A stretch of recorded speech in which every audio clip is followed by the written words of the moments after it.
Hi, welcome back to my YouTube channel again. This time we're going to be looking at another piece from Asthetix, this one being the Romulus, which is their DAC and CD player.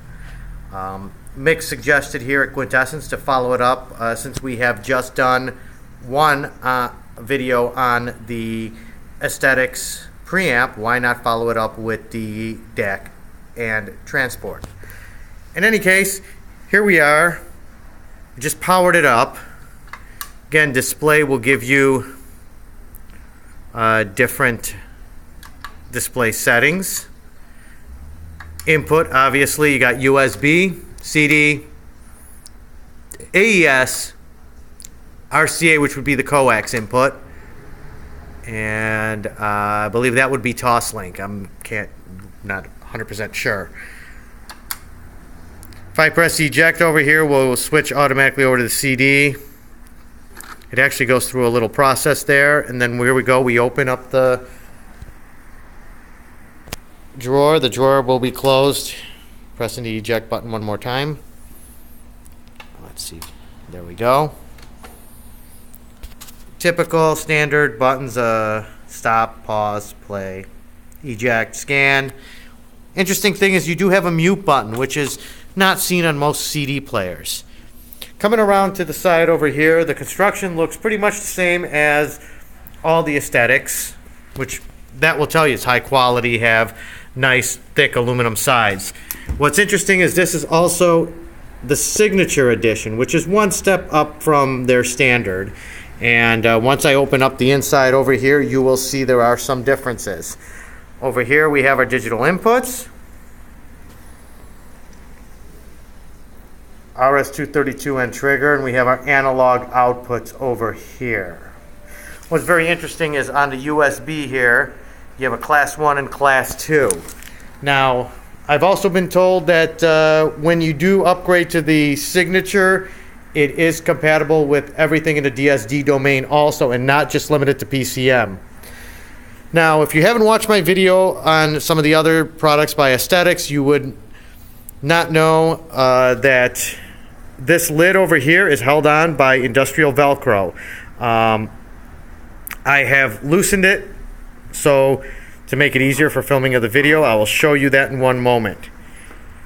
You have 1, 2, 3 over here, and you got 2 on the back side, 1 there, and 1 there. If you flip over this lid, you'll see the corresponding industrial Velcro. Anyway, going back in here, you have the transport and digital display, and probably anything that makes noise in the digital domain, inductive or mechanical, is inside this metal box. Great idea.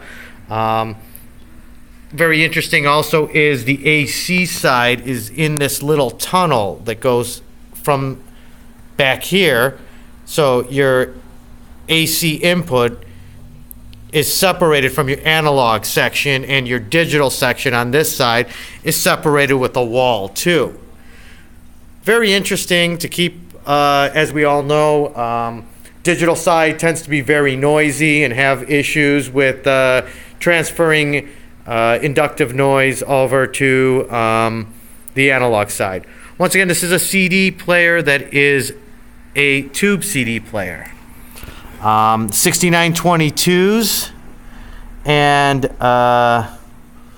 looks to me here as we have two, let's see, here we go, 6922s all the way around here. And this is interesting. This is pretty much, as you can see, these red caps over here are what part of what makes this the signature series, opposed to the regular standard Saturn. Looks like big upgrades in that arena, and making just huge upgrades, I believe. Sonically, I've been told that this is a major step up. But if you look at the componentry over here and how it's made, see, it's very finely made, handmade in the USA, so it really is a stand-up unit. And this one over here, I am seeing these tubes are Russian made, and they say Tesla E83cc. So that's where we are on those tubes. Now I'm going to put the lid back on over here, and while I put it on, you get an idea of how this lid goes on. I've been told that there is a reason for this, and the reason is it actually cuts down on vibration and works better with having it that type of fastening opposed to using screws. Now once again, this is also a piece of billet machined aluminum, extremely high quality, and it looks like really high quality anodization done here. Another thing that's been pointed out to me was if you get to the get to the Signature Series or higher, the feet are actually upgraded, and you get these different feet on the bottom. I don't know if I can get a better view of these feet or not. That's much nicer. It's like a dampening foot that feels kind of like it's a feels like a rubber of some sort.